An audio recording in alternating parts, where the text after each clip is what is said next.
bihamdi subhanallahil adzim.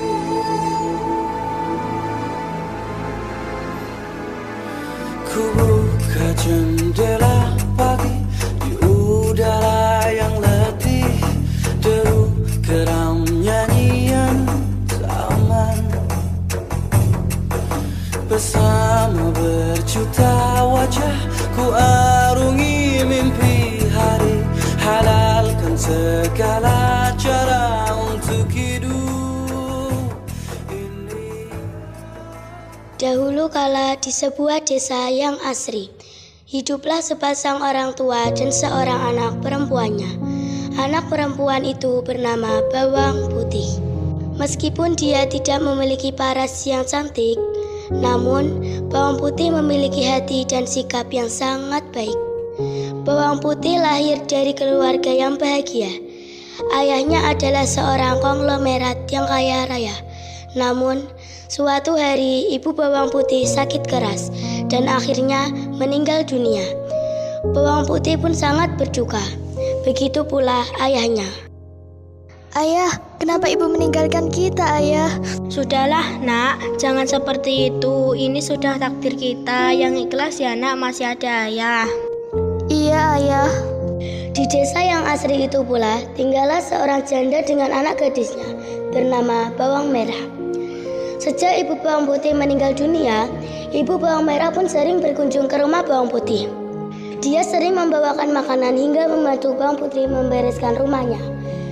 Bahkan, seringkali ia datang hanya untuk menemani Bawang Putih dan ayahnya ngobrol. Bawang Putih, ini ada sedikit makanan. Ibu bawakan untuk kamu dan ayahmu ya. Waduh, kok repot-repot, Bu. Terima kasih banyak ya, Bu. Iya, sama-sama. Jangan sungkan sama ibu kalau butuh bantuan ya.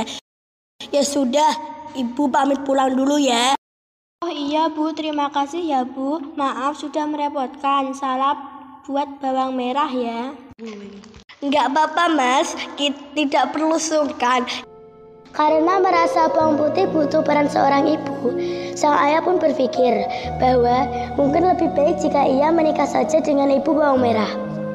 Dengan berbagai pertimbangan dan mendapatkan persetujuan dari Bawang Putih, sang ayah pun menikah dengan ibu Bawang Merah. Bawang Putih, sepertinya kamu butuh peran seorang ibu. Ayah khawatir jika ayah sudah tiada. Nanti siapa yang akan merawat kamu? Jika ayah menikah dengan ibu Bawang Merah, apakah kamu setuju? Aku sudah begitu percaya dengan keputusan ayah. Aku cuma akan mematuhinya saja. Lagi pula, ibu Bawang Merah juga sangat baik kepadaku. Baiklah, bila engkau menyetujuinya, ayah akan memperlihatkan maksud ayah kepada ibu Bawang Merah. Begitu menerima persetujuan dari sang anak, ayah Bawang Putih pun mendatangi ibu Bawang Merah dan menyatakan maksud untuk melamarnya. Akhirnya, mereka pun menikah. Ibu Bawang Merah dan sang anak tinggal satu atap dengan Bawang Putih dan sang ayah.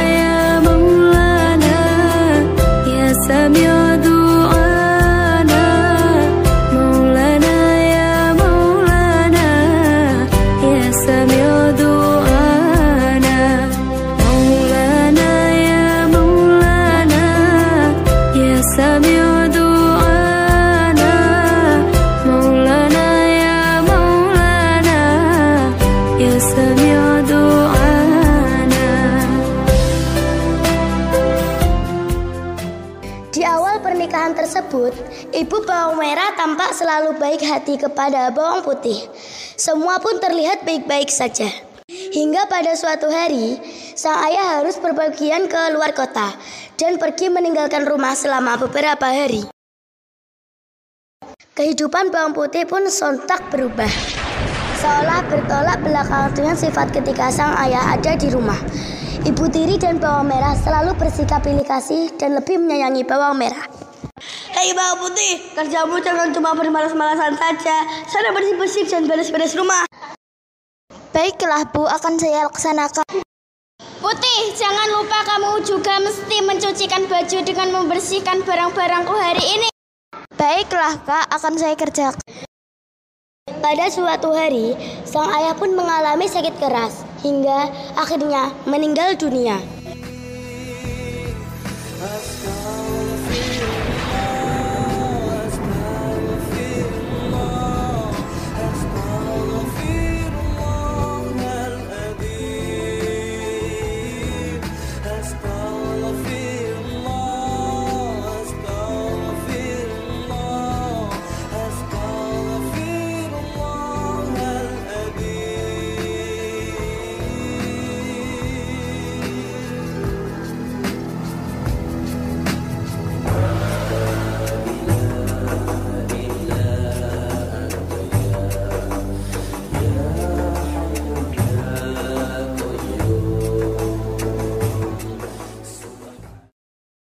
Bawang putih pun menjadi seorang yatim piatu.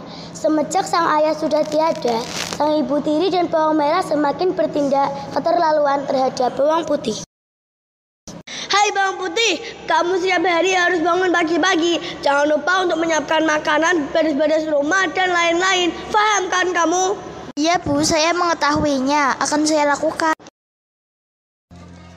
Meskipun selalu diperlakukan seenaknya, bawang putih tidak pernah membenci ibu dan saudara tirinya. Dia selalu bersikap baik dan mematuhi segala perintah mereka. Hingga suatu saat, bawang putih menghadapi masalah besar karena menghanyutkan salah satu baju milik ibu tirinya ketika sedang mencuci pakaian di pinggir sungai. Bawang putih pun menyusuri setiap sisi sungai untuk menemukan keberadaan baju ibu tirinya itu. Ia sangat takut jika ia tidak menemukannya, ibu tirinya pasti akan sangat marah. Namun, bawang putih tidak berhasil menemukan baju sang ibu. Dengan putus asa, ia pun kembali ke rumah dan menceritakan kejadian tersebut kepada ibunya. Hei bawang putih, kerjamu jangan cuma bermalas-malasan saja. Sana bersih-bersih dan beres-beres rumah. Bu, maafkan Putih karena baju ibu hanya terbawa arus ketika Putih sedang mencucinya. Apa? Dasar ceroboh, ibu tidak mau tahu. Pokoknya kamu harus mencari baju itu dan jangan berani pulang ke rumah kalau kamu belum menemukannya. Mengerti? Dengan bersedih, bawang putih pun terpaksa menuruti perintah ibu tirinya. Dia kembali menyusuri sungai tempat ia mencuci tadi. Matahari pun mulai meninggi, namun bawang putih tak kunjung menemukan baju milik sang ibu. Dia pun memasang matanya dengan teliti. Diperiksanya setiap jeliuran akar pohon yang menjorok ke sungai dan berharap menemukan baju sang ibu tersangkut di sana. Namun, pencarian bawang putih tersebut pun belum berhasil. Setelah matahari sudah mulai terbenam, ia melihat seorang ibu yang hendak pergi ke pasar. Permisi, Bi. Ya nak, ada yang bisa Bibi bantu? Apakah Bibi melihat ada baju berwarna merah yang hanyut lewat sini? Baju ibu saya terbawa arus sungai. Saya harus menemukannya dan membawanya pulang. Oh, baju berwarna merah ya nak? Iya nak, tadi Bibi ada lihat. Coba kamu telusuri sungai ini hingga menemukan sebuah gubuk. Di sana ada seorang nenek. Pasti baju yang kamu cari sudah sampai di ujung sungai tempat di mana gubuk nenek itu berada.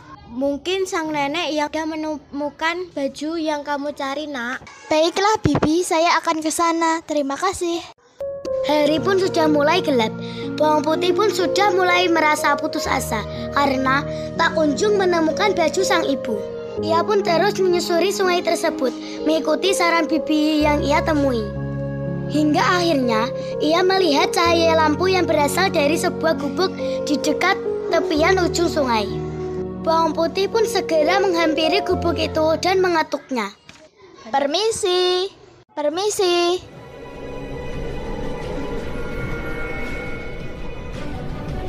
Iya nak, siapa kamu? Saya bawang putih, Nek.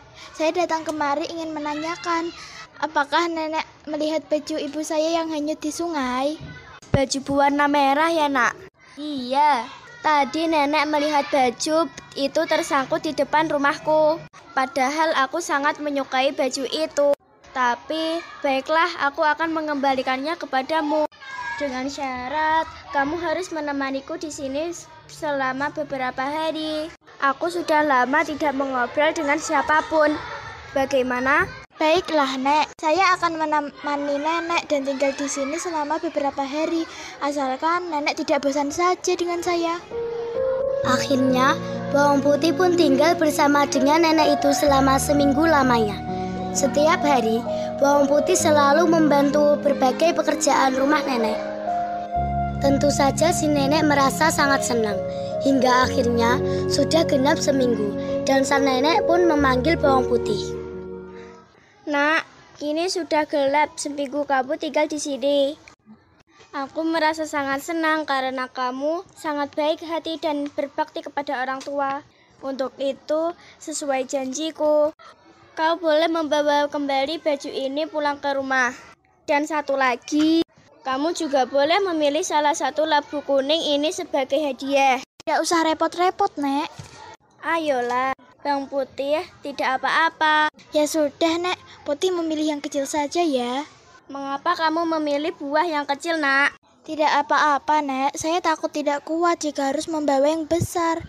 Bawang putih pun pulang ke rumah sambil membawa baju dan buah labu kuning. Sesampainya di rumah, bawang putih langsung menyerahkan baju merah milik ibu tirinya. Ibu, maaf saya baru kembali. Saya baru berhasil menemukan baju ibu. Ini bajunya. Hih, Gembel, apa itu yang kamu bawa? Iya, apa itu yang kamu bawa? Buah labu, Bu. Tadi aku diberikan oleh nenek-nenek yang menemukan baju ibu. Sini, berikan labunya. Merah, jangan! Labu kuning tersebut pun jatuh terbanting oleh bawang merah hingga akhirnya terbelah. Bawang merah dan sang ibu pun langsung berteriak kegiarannya karena melihat isi dari buah labu tersebut. Heh, Gembel, kamu dapat dari mana labu berisi emas dan permata ini? Iya, dari mana kamu mendapatkan buah ajaib ini? Aku mendapatkan labu ini Dari mana, Putih? Jawab! ketika aku mencari baju ibu yang hanyut terbawa arus sungai. Sudah gelap sehingga aku harus menginap di sebuah rumah milik seorang nenek di pinggir sungai. Aku pun diminta oleh nenek itu untuk menemaninya selama seminggu. Setelah genap seminggu dan ketika aku ingin pamit pulang, aku diberi hadiah ini. Setelah mendengar cerita bawang putih, bawang merah pun berencana untuk melakukan hal yang sama agar bisa mendapatkan hadiah seperti itu. Bawang merah, kamu harus melakukan apa yang dilakukan oleh anak sialan itu. Baiklah, Ibu. Kalau begitu, besok pagi kamu harus pergi ke sungai. Baik, Bu.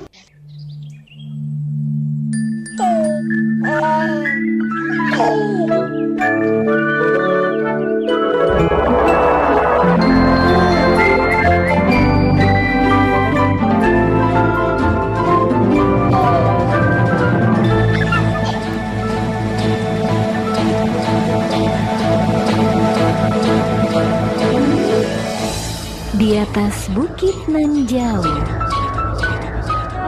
Teletubbies bermain-main. Nek, apakah nenek ada melihat bajuku berwarna merah yang hanyut di sungai ini? Nenek tahu, tapi kamu harus menginap di sini selama seminggu kalau ingin nenek mengembalikannya. Baiklah, Nek. Akan ku temani nenek selama seminggu.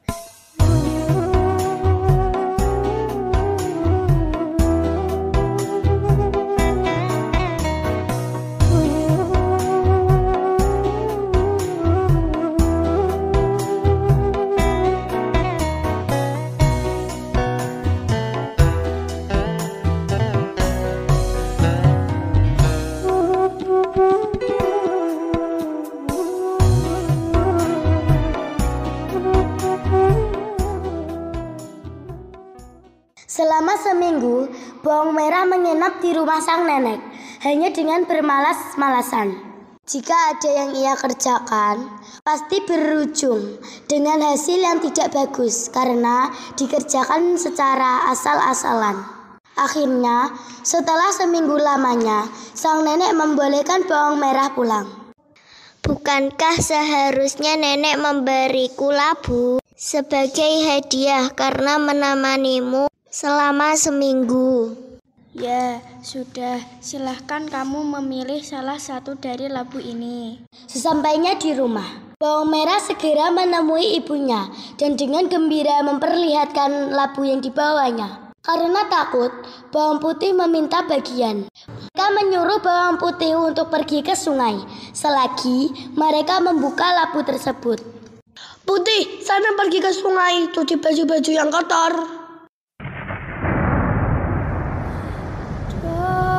Setelah bawang putih pergi, mereka pun membelah buah labu tersebut. Namun, ternyata buah labu tersebut tidak menyimpan emas, namun puluhan ular berbisa. Binatang tersebut pun langsung menyerang bawang merah dan ibunya hingga akhirnya keduanya tewas.